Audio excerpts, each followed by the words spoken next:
eyes. Her red coat and white teeth were stained with the deer blood. Bane grumbled hungrily as she chewed. Kayla laughed and began to skin the deer. With the deer's hide spread across the leaf-covered ground, she sliced out the venison meant to fill the hungry mouths of her pack. They would need even more provisions than usual for their guests. Kayla grimaced at the thought.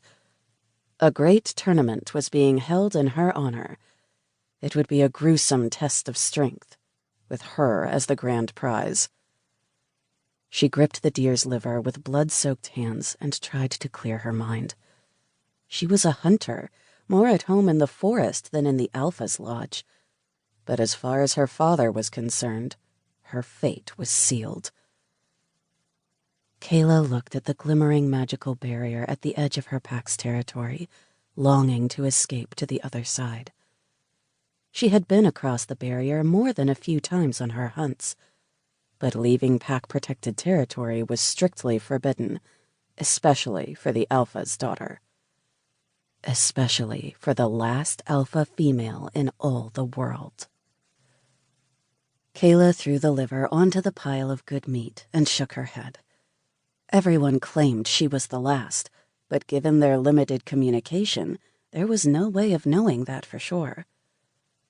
She glanced at the barrier again, her heart yearning for freedom. She was not so naive that she believed there was something better beyond the wall. She knew exactly what dangers lurked on the other side. But what awaited her back at the village was even more daunting. She cut the last piece of meat from the deer's carcass and threw it on the pile. With that accomplished, she removed a bit of bone and antler before releasing the winch. She used her rope to tie up the hide and slung it over her back.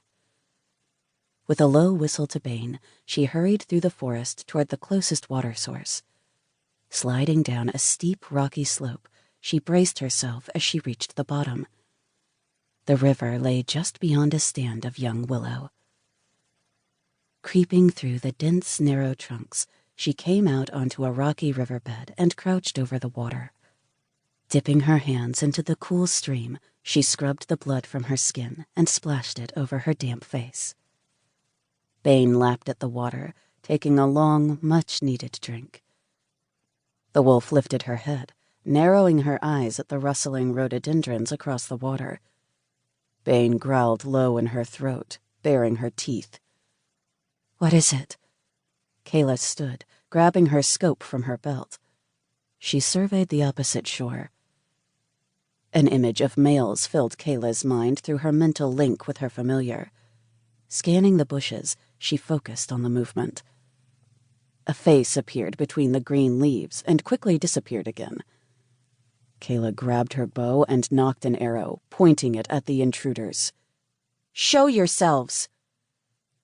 5 young men emerged from the blooming purple rhododendrons. They stepped out on the rocky shore across the shallow river. 4 of them showed their palms in a sign of surrender. One of them had his sword drawn. "Who are you? What are you doing in Smoke Mountain territory?" "We're here for you, princess," said the one brandishing his sword. His ice-blue eyes sized her up as a humid gust of wind rustled through his shaggy brown hair and beard. He would have been handsome if not for the grimace on his lips and the condescending tone of his voice.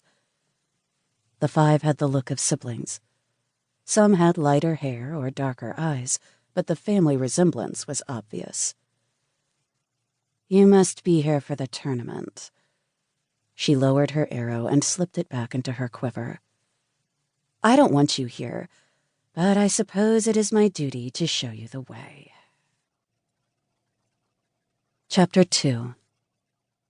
"We are the Blackfang brothers from the Mist Valley Pack," said one of the males. He smiled at her jovially, showing a set of straight white teeth framed by a trimmed goatee. His green eyes twinkled, and his pin-straight black hair hung to his shoulders. "I'm Riddick." He offered Kayla his hand. She looked up at him questioningly. "What do you want?"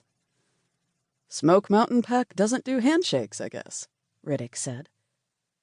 "The handshake is a human..."